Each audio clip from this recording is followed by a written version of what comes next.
आज की क्लास ऐसे शब्दों के ऊपर होने वाली है जो अंग्रेजी बोलने के लिए वाक्यों को पास्ट में कहने में मदद करती है। अब ये क्या भला है, चलिए बताती हूँ।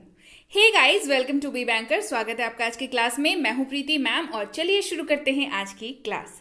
उसके पहले अगर चैनल पर नए हैं, पहली बार इस क्लास को देख रहे हैं, जल्दी से कर लीजिए चैनल को सब्सक्राइब करते वक्त बेल आइकन जरूर दबा लीजिएगा ताकि जब भी हमारी कोई नई क्लास आए आपको जरूर पता लग जाए। इसके साथ ही आप सीधे सीधे हमारे साथ टेलीग्राम पर जुड़ सकते हैं। इस लिंक के जरिए, इस नंबर के जरिए सिंपली टेलीग्राम पर सर्च करके बी बैंकर हम लोग मिलेंगे। बी बैंकर एजुकेशन सोल्यूशन के नाम से आप आराम से जुड़ सकते हैं रोज की क्लासेस को अपने फोन तक पाने के लिए, हमारी फ्री कोर्सेज, पेड कोर्सेज और बुक्स, ई बुक्स की जानकारी प्राप्त करने के लिए। चलिए शुरू करें आज की क्लास। सबसे पहला जो शब्द है हमारे पास वो है हैड, HAD, हैड। ध्यान रखिएगा, आज की क्लास ऐसे शब्दों के ऊपर होने वाली है जो वाक्यों को पास्ट में कहने में मदद करती है। तो आज की क्लास मोस्टली जो है ऐसे शब्दों के ऊपर डिपेंडेंट है। तो सबसे पहला उनमें से शब्द है हैड, HAD। पढ़ते हैं इसको हैड। इसका सीधे तौर पर जो अर्थ है वो होता है पास था, लेकिन सिर्फ अर्थ इसका जानना काफी नहीं है। आपको एक बहुत जरूरी चीज हैड के बारे में पता होनी चाहिए, दैट इज हैड का जो इस्तेमाल है वो दो तरीकों से होता है। सबसे पहला तरीका है मेन वर्ब, यानी कि हैड एक ऐसा शब्द है जो दो तरह से वाक्यों में इस्तेमाल होता है। सबसे पहले हेल्पिंग वर्ब के तौर पर इस्तेमाल होता है, यानी कि सहायक क्रिया, और मेन वर्ब के तौर पर भी इस्तेमाल होता है, यानी कि मुख्य क्रिया। यानी कि दो तरह से इस्तेमाल हो गया, मेन वर्ब, हेल्पिंग वर्ब, मुख्य क्रिया, सहायक क्रिया। चलिए हम लोग सबसे पहले जानेंगे कि पास था, जो कि एक मेन वर्ब की तरह जब हैड काम करेगा तो उसका अर्थ हो जाएगा पास था। तो मेन वर्ब की तरह जब हैड इस्तेमाल हो तब कैसे इस्तेमाल होगा, उसके लिए उसका रूल जानना जरूरी है। दैट इज कि हैड जब मेन वर्ब की तरह इस्तेमाल होगा और इसका अर्थ होगा पास था, तो इसका रूल हो जाएगा I, you, we, they, he, she, it और कोई भी नाम। सिंपल, यहां तक क्लियर है। इस्तेमाल देखते हैं। उनके पास एक कार था, दे हैड अ कार। उनके पास एक कार था, दे हैड अ कार। आगे बढ़ते हैं और अब हैड का जो दूसरा इस्तेमाल है दैट इज हेल्पिंग वर्ब, यानी कि सहायक क्रिया के तौर पर जब हैड इस्तेमाल होता है तो उसका रूल क्या होता है। देखिए मैं बता दूं सबसे पहले कि सहायक क्रिया के तौर पर जब हैड इस्तेमाल होगा तो मेनी ऑफ द टाइम्स आपको सीधे सीधे तौर पर शाब्दिक अर्थ कोई नहीं मिलेगा इसका, ठीक है, लेकिन रूल जो है वो सेम रह जाएगा। I, you, we, they, he, she, it और किसी भी नाम के साथ ये इस्तेमाल हो जाएगा। जैसे वह पढ़ाई कर चुका था, ही हैड स्टडीड। वह पढ़ाई कर चुका था, ही हैड स्टडीड। बढ़ते हैं आगे, अगला शब्द है हैड टू। हैड के साथ अब लगा हुआ है टू, तो हैड की प्रॉपर्टीज तो रहेंगी, साथ ही इसमें टू लगा हुआ है, तो इसके वजह से क्या चेंजेस आएगा चलिए जानते हैं। इसके वजह से जो चेंज आएगा वो इसके अर्थ में आएगा। इसका अर्थ हो जाएगा ना था, नी थी, या फिर ना पढ़ा, नी पढ़ी, या फिर ना पढ़ता था, नी पढ़ती थी। ये जो आपको मैंने कराए ये शब्द, ये जब आपको वाक्य में दिखे अंत में तो आप समझ जाइए कि इसमें अनुवाद में हैड टू का इस्तेमाल होगा, ठीक है। रूल क्या होगा भाई, हैड है तो रूल भी लगभग सेम रहेगा। दैट इज इसका इस्तेमाल I, you, we, they, he, she, it और किसी भी नाम के साथ होगा। जैसे उसे जाना था, ही हैड टू गो। उसे जाना था, ही हैड टू गो। उसे जाना पड़ा, ही हैड टू गो। उसे जाना पड़ा, ही हैड टू गो। उसे जाना पड़ता था, ही हैड टू गो। देखिए तीनों मैंने आपको बताए, जाना था, जाना पड़ा, जाना पड़ता था, राइट। अनुवाद लेकिन सबका सेम है, he had to go, right. क्यों? क्योंकि अनुवाद करते वक्त हमने किसका इस्तेमाल किया, हैड टू का इस्तेमाल किया। सिंपल है बात। चलिए आगे बढ़ते हैं। अगला शब्द है वॉज, WAS पढ़ते हैं इसको वॉज, ज नहीं वॉज नहीं पढ़ते हैं इसको। सबसे पहली चीज उच्चारण थोड़ा सही कर लीजिए। ज से जिससे होता है जहाज, लिखते हैं ना ज से जहाज, तो जहाज के नीचे एक छोटी सी बिंदु लगी हुई रहती है कई जगहों पर जिसको नुक्ता कहते हैं। तो जब ज के नीचे वो बिंदु लग जाए तो उसका जो उच्चारण है वो ज हो जाता है। क्या हो जाता है? ज। ये क्या हो गया? वॉज। यहां पर वो ज वाला उच्चारण होगा, ज नहीं होगा। ठीक है, चलिए वॉज। आगे बढ़ते हैं। वॉज का जो अर्थ है वो होता है था, थी। अगर आपको वाक्य के अंत में दिखता है तो अनुवाद में, मतलब most of the times depending on कि सब्जेक्ट क्या है, वॉज ही लगेगा। वाक्य के अंत में था, थी दिखे, अनुवाद करते वक्त वॉज लगा दीजिए। रूल जो है उसको ध्यान रख लीजिए वॉज लगाते वक्त, दैट इज कि आई, ही, शी, इट और किसी भी नाम के साथ वॉज का इस्तेमाल हो जाएगा। राइट, चलिए इस्तेमाल देखते हैं। मैं एक व्यापारी था, आई वॉज अ बिजनेसमैन। मैं एक व्यापारी था, आई वॉज अ बिजनेसमैन। मैं दौड़ रहा था, आई वॉज रनिंग। या मैं दौड़ रही थी तो भी हो जाएगा आई वॉज रनिंग। राइट, चलिए अगला शब्द है वर, WERE पढ़ते हैं इसको वर, जिसका अर्थ होता है थे। क्या अर्थ होता है? थे। इस्तेमाल होता है यू वी दे के साथ। यू वी दे। वाक्य के अंत में अगर दिख जाए आपको थे तो अनुवाद करते वक्त लगाना है वर। इस्तेमाल देखते हैं। हम खेल रहे थे, वी वर प्लेइंग। हम खेल रहे थे, वी वर प्लेइंग। हम व्यापारी थे, वी वर बिजनेसमैन। हम व्यापारी थे, वी वर बिजनेसमैन।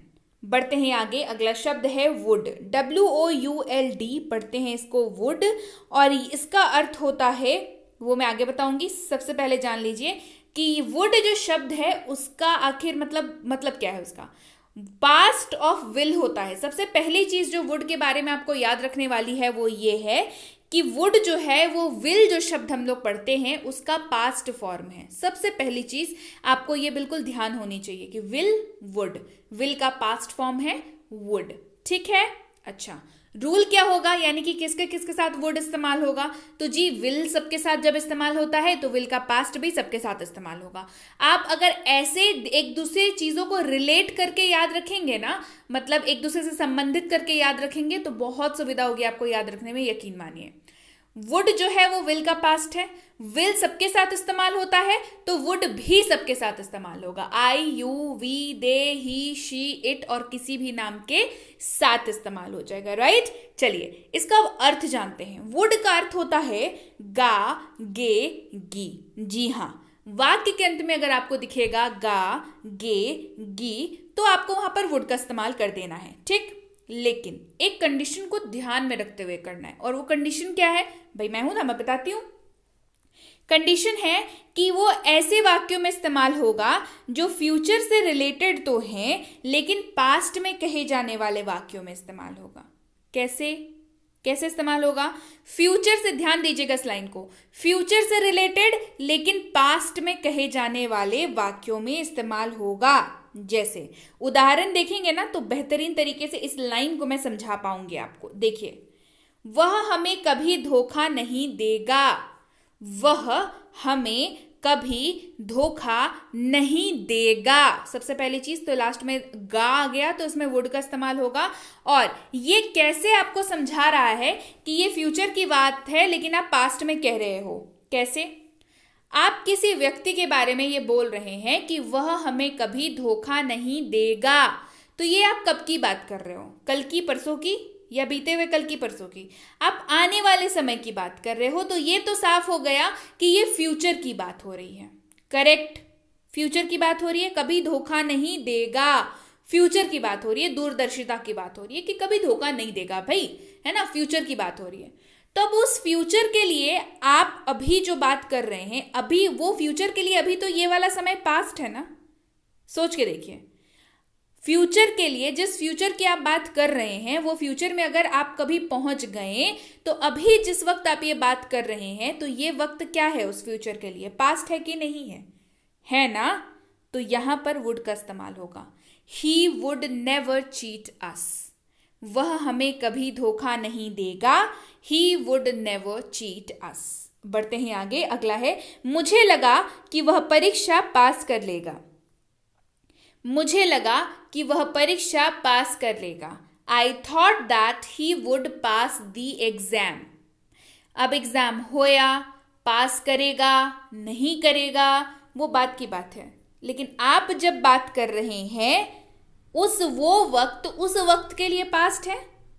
तो मुझे लगा कि वह परीक्षा पास कर लेगा। I thought that he would pass the exam. उन्होंने कहा कि वो मेरी मदद करेंगे। They said that they would help me. उन्होंने कहा, कहा मतलब आप जिससे भी बता रहे हैं वो किसी और के बारे में बता रहे हैं कि जिनसे आप सुन करके आए हैं कि वो आपकी मदद करेंगे, है ना। उन्होंने कहा तो कह दिया ना उन्होंने, तो पास्ट हो गया। कब के बारे में कहा? फ्यूचर के बारे में कहा कि मदद करेंगे। उन्होंने कहा कि वो मेरी मदद करेंगे। They said that they would help me. अगला शब्द है डिड, DID, डिड। इसका अर्थ होता है क्या था, थे, थी, क्या या ये या फिर की या ये। ठीक है, ये इसका अर्थ होता है। अच्छा, इस्तेमाल जी सबके साथ होता है, I you we they he she it और किसी भी नाम के साथ। ये जो ब्लैंक है इसमें आएगा वाक्य का जो दूसरे शब्द होंगे वो आ जाएगा। और शुरुआत में और अंत में क्या दिखेगा? क्या था, क्या थे, क्या थी, क्या या, क्या ये, क्या ई, की या ये। इनमें से कुछ भी दिख जाएगा तो अनुवाद में डिड का इस्तेमाल करना है। क्या आप जाते थे? Did you go? क्या आप जाते थे? Did you go? क्या मैंने पढ़ाई की? Did I study? क्या मैंने पढ़ाई की? Did I study? क्या उसने पढ़ाई नहीं की? He did not study. उसने पढ़ाई नहीं की, ही डिड नॉट स्टडी। देखिए, इसके पहले जो दो हमने वाक्य पढ़े वो सवाल थे, तो सवाल पूछने के लिए डिड का इस्तेमाल हुआ। तो क्या नॉर्मल वाक्यों के लिए डिड का इस्तेमाल नहीं होगा? जवाब आपका सामने है, उसने पढ़ाई नहीं की, ही डिड नॉट स्टडी। आ गई बात समझ? आगे बढ़ते हैं। अगला शब्द है हैड बीन। हैड के साथ लगा हुआ है बीन। तो चलिए, क्या अर्थ होता है? ता आ रहा था, ती आ रही थी, ते आ रहे थे।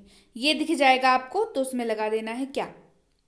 Had been. इस्तेमाल जी सबके साथ हो जाएगा क्योंकि हैड लगा हुआ है। हैड सबके साथ इस्तेमाल होता है तो हैड बीन भी सबके साथ इस्तेमाल होगा।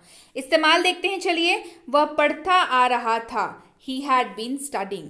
वह पढ़ता आ रहा था, ही हैड बीन स्टडिंग। अगला शब्द है हमारे पास कुड, COULD पढ़ते हैं इसको कुड, क्योंकि एल जो है वो साइलेंट रहता है जब आप इसका उच्चारण करते हैं। अर्थ होता है सका, सकी, सके या पाया, पाई, पाए। इस्तेमाल सबके साथ होता है, I you we they he she it और किसी भी नाम के साथ, राइट। जैसे वे पहुंच सके या वे पहुंच पाए, वे पहुंच सके या वे पहुंच पाए। They could reach, they could reach. वे पहुंच सके या वे पहुंच पाए, दे कुड रीच। वे नहीं पहुंच सके या दे कुड नॉट रीच, वे नहीं पहुंच सके या they could not reach. Could be अगला है, कुड के साथ लगा हुआ बी, बहुत इंपॉर्टेंट है, जानना बहुत जरूरी है। चलिए देखते हैं। इसका अर्थ होता है हो सकता था या हो सकता है। अरे भाई, ये दोनों अर्थ कैसे हो सकते हैं? जी बिल्कुल हो सकते हैं। समझिए, कुड बी का जो अर्थ है वो होता है हो सकता था या हो सकता है। हो सकता है ये पॉसिबिलिटी दिखाने के लिए इस्तेमाल होता है, राइट।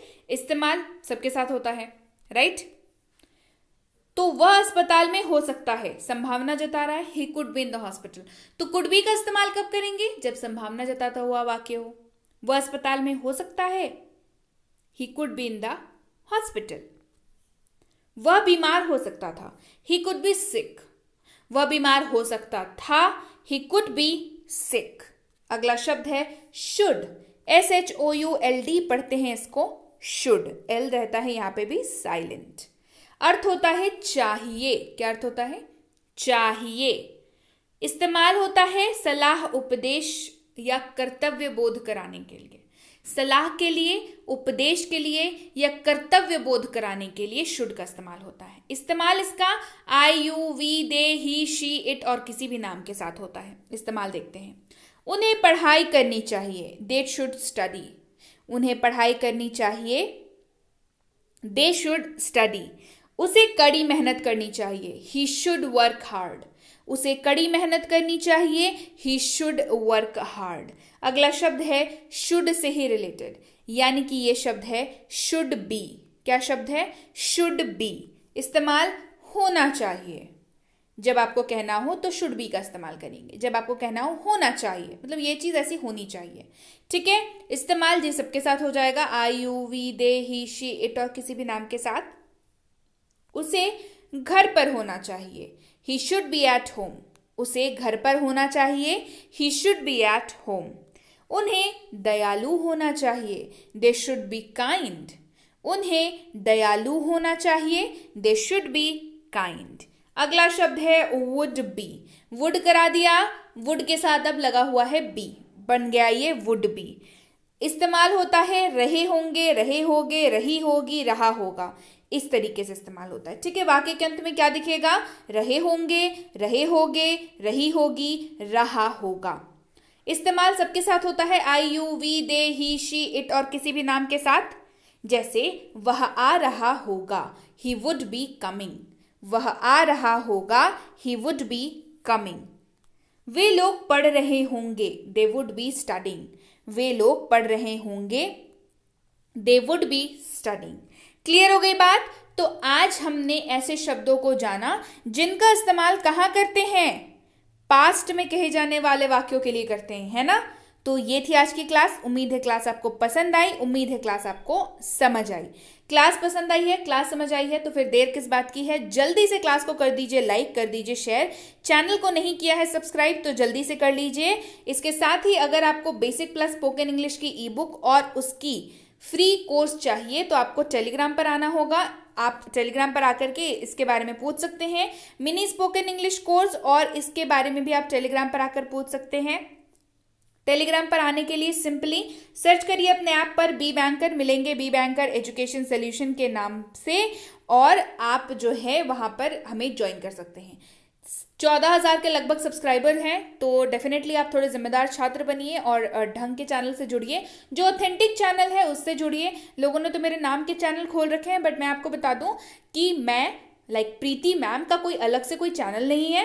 टेलीग्राम पर हो या कहीं भी किसी भी अदर सोशल मीडिया साइट्स की मैं बात कर रही हूँ, Be Banker education solution is the place जहां पर आपको प्रीति मैम मिलेंगी पढ़ाती हुई।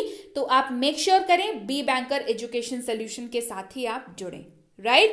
चलिए, आपको अगर इन तीनों किताबों की अपडेट्स जाननी हो, वो जो 3 किताबें बताती हूँ उसके बारे में, तो आप टेलीग्राम पर आ सकते हैं। टेलीग्राम पर इस लिंक के जरिए आ सकते हैं, आप इस नंबर के जरिए आ सकते हैं। सिंपली इस पेज पर लैंड होंगे और आप जो है आपको मिल जाएगा ये पेज, और यहाँ पे ज्वाइन बटन क्लिक करके आप सीधे सीधे ज्वाइन कर सकते हैं। राइट? अच्छा, इन तीनों किताबों की अपडेट्स मिलनी हो या हमारा कोई भी पेड कोर्स आपने ज्वाइन करना हो, चाहे हो आप प्रीमियम स्पोकन इंग्लिश का कोर्स, बेसिक इंग्लिश ग्रामर का कोर्स, बेसिक इंग्लिश रीडिंग का कोर्स, या कोई भी फ्री कोर्स अगर आपको चाहिए, तो टेलीग्राम पर आप पता कर सकते हैं कि मुझे ये वाली कोर्स चाहिए। कोर्स का नाम लिख करके भेजेंगे तो आपको सही समय पर हमारे प्रतिनिधि सही जानकारी पहुंचा पाएंगे। जानकारी मिलने में 12 से 48 घंटों का वक्त लग जाता है, तो कृपया प्रतीक्षा करें। और अगर मैसेज कर दिया है, निश्चिंत हो जाएं, आपको रिप्लाई जरूर मिलेगा। क्लियर हो गई बात? So yes guys, that's it for today. Thank you so much for watching be with Be Banker, empowering lives through knowledge. Thank you so much for watching. Stay tuned to Be Banker.